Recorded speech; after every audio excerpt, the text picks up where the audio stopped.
Okay, so you're getting ready for, like, the biggest adventure ever, right? Becoming a parent. Huge congrats.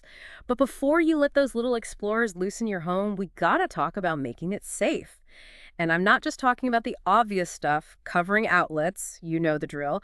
We're going deep on childproofing today. We've got the latest from the CPSC, the CDC, and even this super practical checklist I found. Want to make sure we cover it all. I love that because, yeah, when I hear people talk about childproofing, it sometimes sounds like they want to wrap their kid in bubble wrap, and that's not it at all. Yeah. We want them to explore, but safe enough. Exactly. It's about setting them up for success right from the start. Absolutely. And that's what I always try to remind parents to be.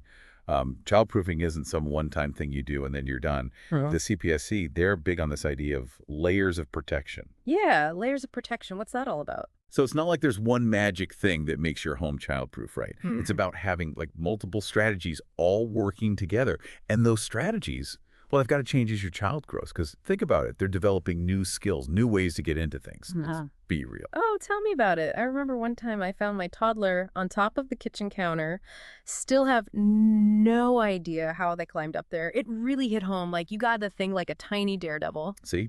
And that is why I love that childproofing checklist. It makes you think about all the not so obvious stuff, room by room. Perfect transition. Yeah. Let's talk about those rooms, from the nursery to the bathroom and everything in between. Let's break down how to make each spot safe and sound. Ready. I'm ready. So let's start with where that little one will be spending a lot of time, especially at the beginning of nursery. We all know about crib safety, right? But the CPSC, they're not messing around with those standards. There's a reason for that. Oh, absolutely. I mean, those guidelines, they're there to prevent like really serious accidents. And yeah, you want that perfect crib, but it's what you don't put in there that matters most. Bare is best. That's the saying for a reason. Okay, so we're talking no crib bumpers, those cute fluffy blankets, all that's a no-go. Yep. Even stuffed animals. It's hard because you want that picture-perfect nursery, but those things, they can be a suffocation hazard. Easy to forget when you're looking at a tiny baby. Totally. What seems harmless to us can be dangerous for them. And speaking of things we might not think about, those cords from baby monitors. The CPSC, the checklist, they both say at least 3 feet away from the crib. It's easy to overlook, right? But those dangling cords, they can be a strangulation risk, unfortunately. It's all about thinking like a curious baby, right? Ooh, a toy.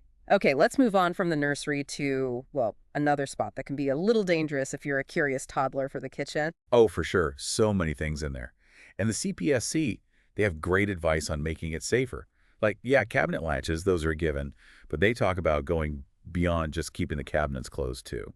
Interesting. So besides the cabinet lashes, what else about kitchens? The stove, that's a big one. Little kids, they love knobs and buttons. So the CPSC recommends turning those plot handles inward, on the stovetop, so they're out of reach. It's so simple, but I bet a lot of people don't even think of that. Right. Small changes, big difference. They also say use the back burners as much as you can. Makes a natural barrier between the kids and the heat. And anchoring the stove, that's got to be on the checklist too, right? Definitely. It even says stoves are heavier than we realize.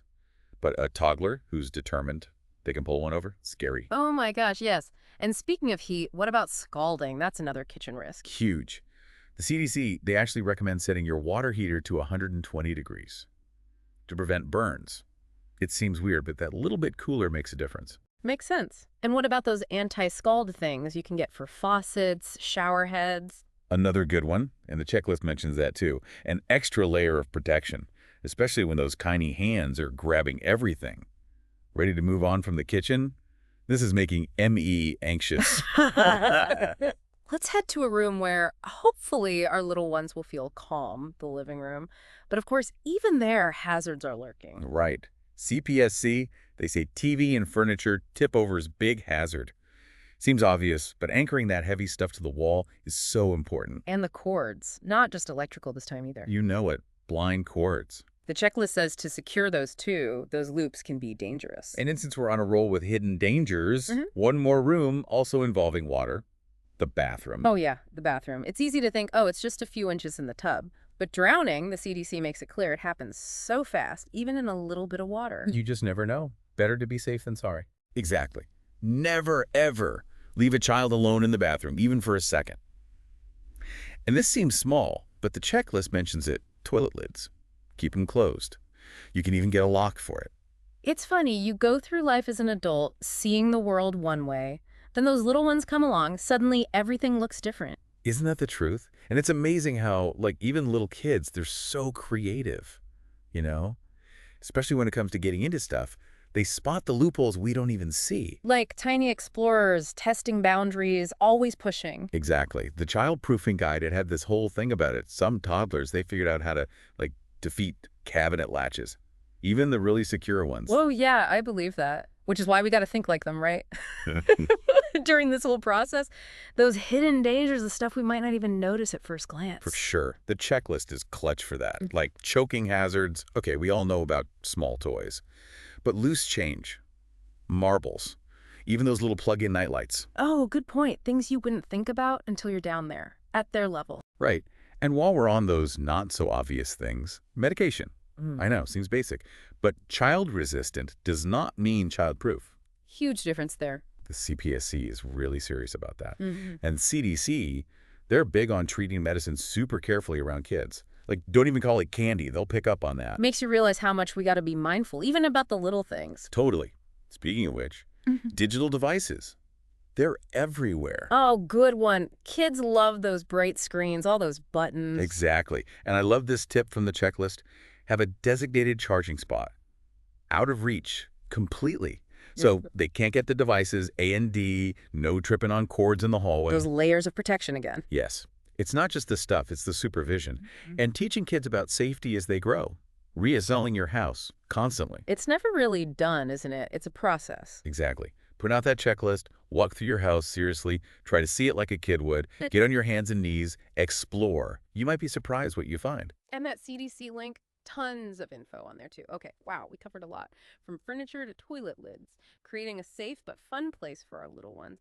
But here's something to think about as you start childproofing. We talked a lot about physical safety. What about making a home that feels emotionally secure for a child too? That's a whole other deep dive.